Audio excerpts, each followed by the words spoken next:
So this video is all about a vivid dream I had about winning the lottery before it happened. Are you listening? So this video is all about a vivid dream I had about winning the lottery before it actually happened in real life. My name is Timothy Schultz. For those of you that are new to this channel, way back in the day, in 1999, I won the Powerball. It's one of the biggest, craziest, most surreal things that's ever happened to me before going back to college to study journalism and broadcast news and work on various productions. I'm now combining my experience on these things with my desire to meet and interview other fascinating people. Some of these people happen to be other lottery winners. That is one of the things I'm doing on this channel. If you want to check out any of these interviews, go ahead and hit the subscribe button and the bell icon to be notified when they come out. I will also put a link below for the playlist for these podcast interviews. But this video is all about this dream that I had way back in the day before I actually won the lottery. Now, I did a video about this a couple years ago when I started this channel, but I've had a lot of questions about this dream that I had before I won, and so I thought I'd make another video here that's a little more in depth, just to answer questions that a lot of you guys have had. And so I'm going to dive into that a little more in this video. So first of all, let's go back. In 1999, it was probably actually 1998, a long time ago, way back in the day, I was sleeping on an air mattress, trying to put myself through college, working, living in an efficiency, which is basically one small apartment with a bathroom and a kitchen. It's all basically the same room pretty much. I was living paycheck to paycheck, working at a gas station 40 to 60 hours a week. So I wasn't wealthy by any means. I wasn't on the streets either, but I definitely was not wealthy. I was just kind of struggling to try to put myself through college. And this particular day, I was feeling a little down on my luck. I was feeling a little hopeless. It was related to my status financially. So I went to sleep with the intention of seeking hope and inspiration, and I had this very vivid dream that I had won the lottery, that it had already happened within the dream.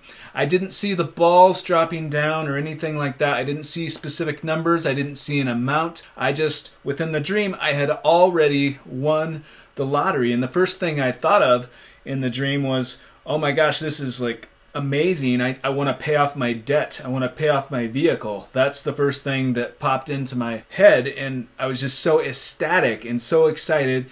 And when I woke up, it took a little bit to realize that it was just a dream, that it had not already happened. It was that real. And from that point on, I believed that it was going to happen. And a few months later, it did. But before I go any further, I know there are people watching this video, watching this podcast, that are skeptical about this type of thing.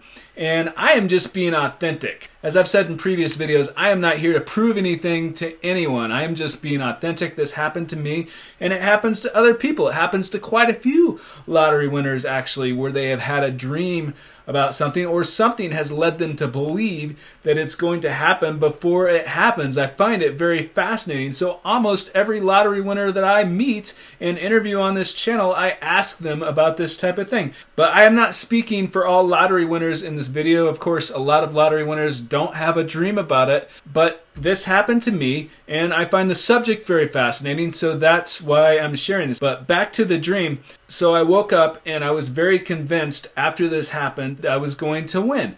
And a few months later, I did. I had also had other dreams similar to that lottery dream that had come true, that were very realistic. And so I sort of felt the difference within the dreams, where I really felt like this dream has a strong likelihood of coming true. And there is one thing about these dreams that have come true, that I've had anyway, that I find very, very interesting, that I'm going to talk about a little bit later. But I want to get to the win first of all. In 1999, when I won the lottery, the day that I won, I purchased this ticket, and when I saw the numbers on the ticket, it was a computer generated quick pick, by the way. I didn't choose my own numbers, because within the dream, I didn't have a dream about specific numbers. I just felt like, you know, hey, if it's going to happen, it's going to happen. So when it did, it was very, very surreal. And when I saw the numbers that particular day, when I looked at the ticket, I really felt like those particular numbers were going to come up. I just had a feeling, a gut feeling, that those numbers were going to come up on that day. And I told my coworkers, I told my friends that I was going to win. That night I was playing a card game. After I got off work, I played a card game with friends, and it was a color-coded card game actually. So I'm partially color blind. It was certain shades of magenta. So it's shades of purple in that spectrum of things. And I'm partially colorblind. I can't see all of those colors. But this was a color-coded card game, and a couple of the different colors were, to me, they appeared exactly the same. And I couldn't see them. And I just kept guessing and guessing. But I won practically every hand of those games that night. Maybe that's just coincidence, but that is what happened, and I really believe that it's going to win. Now that night I had another vivid dream that signified the end of something. It signified the end of something. So I had this dream, and I woke up to banging on my bedroom door. At that point in time, I had moved back to my parents' house. This was a few months after the initial dream. And I moved back to my parents' house, and my father was banging on my door. He's like, Tim, get up. Someone won the lottery. You sold the winning ticket. Did you buy a ticket last night? And I just thought to myself, yes, I did buy a ticket. I bought a ticket. I told everyone I was going to win. I believed I was going to win. And maybe I won. If I sold the winning ticket, I sold the winning ticket. Maybe I sold that ticket to myself. And I was just like freaking out. I jumped out of bed and I was searching everywhere for the ticket. I couldn't find it anywhere.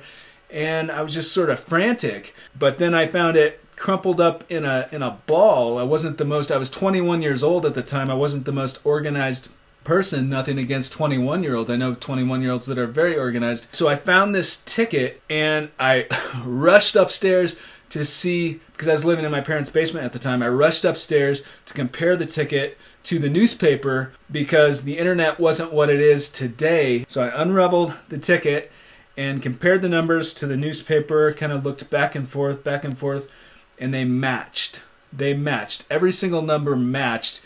And I just started jumping up and down. My father was there. We sort of hugged each other and jumped up and down like little kids in a candy store. It was really, really surreal. I have rarely ever experienced anything as exhilarating or surreal in my entire life. It was just really, really crazy. Where I was living, it was a fairly small town. And so it was going to be a news story that someone bought the winning Powerball ticket at this particular gas station, and they knew that I had sold the ticket. So, I had to go into work. I never missed a day of work, ever. I just didn't miss days of work. Rarely, ever. Who do you call? I didn't know who to call or what to do. I made a recent video about what to do and who to call if you win the lottery jackpot. I will put a link to that below for my experience about that type of thing. But what I did, one of the first things I did was call attorneys and financial advisors to try to sort of get my ducks in a row, because I didn't have the first clue what to do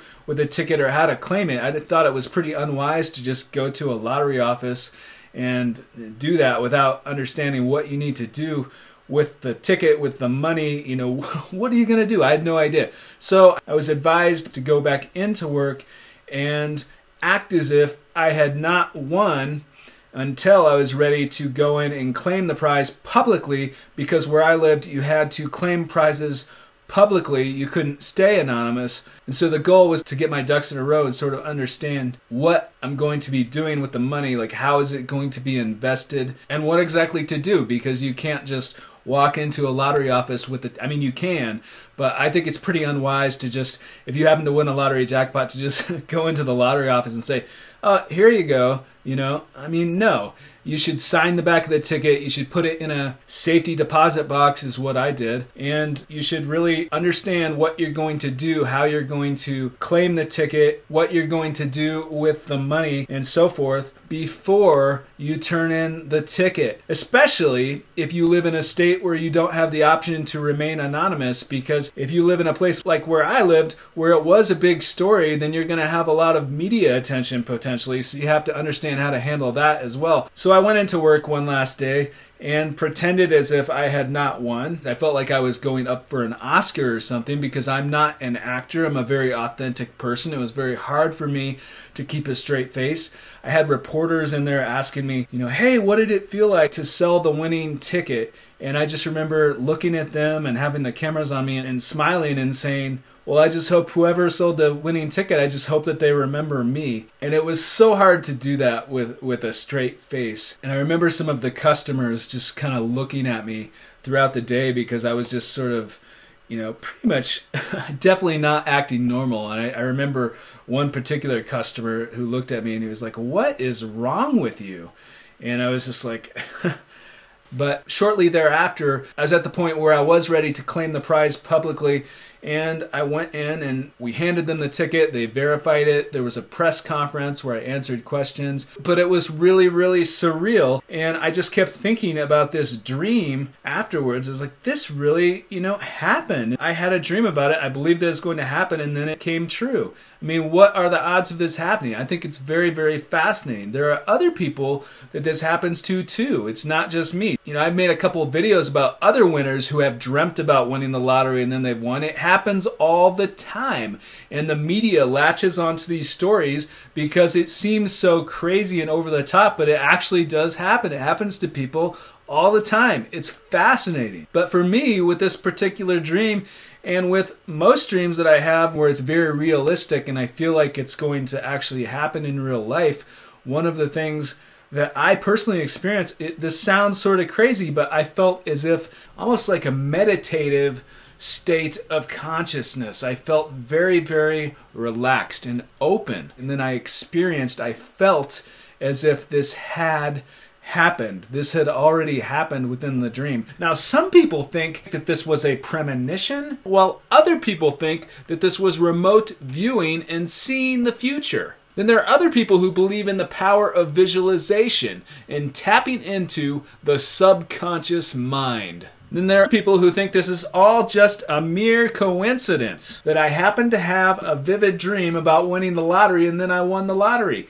And no matter what you believe, I want you to know that I respect you 100%. The point of this video is not to convince you of anything you might not already believe. I don't have all of the answers with my own dream. I'm just being authentic. This is what I've experienced, and I find it very interesting when these types of things happen to other people that have won the lottery. Not just winning the lottery, but anything in life, really. If you have a dream about something and then it happens, it's very, very fascinating. Now, assuming this was not a coincidence, it begs the question, where does this information come from? Is this coming from the subconscious mind? Is this coming from a higher source? Is this coming into tapping into the future? And if you are tapping into the future, is there really time, or has it already happened, as some quantum physicists like to say? Does time exist in a linear way, how we all experience it, or have things already happened? These types of things are very, very fascinating, so I am exploring this type of thing on this channel in addition to these podcast interviews.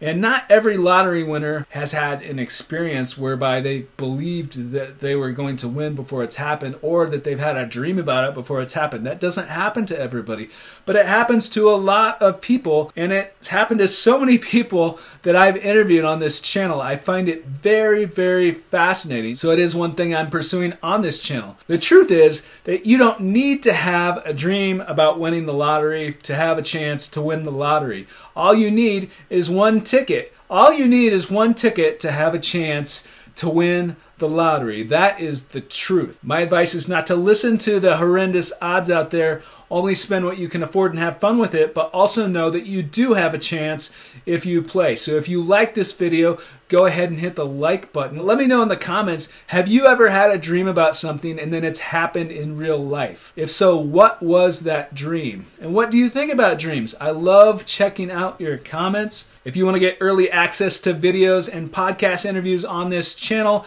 I will put a link to the Patreon page for this podcast below where you can support this podcast. As always, thank you so much for watching, and thank you for your support.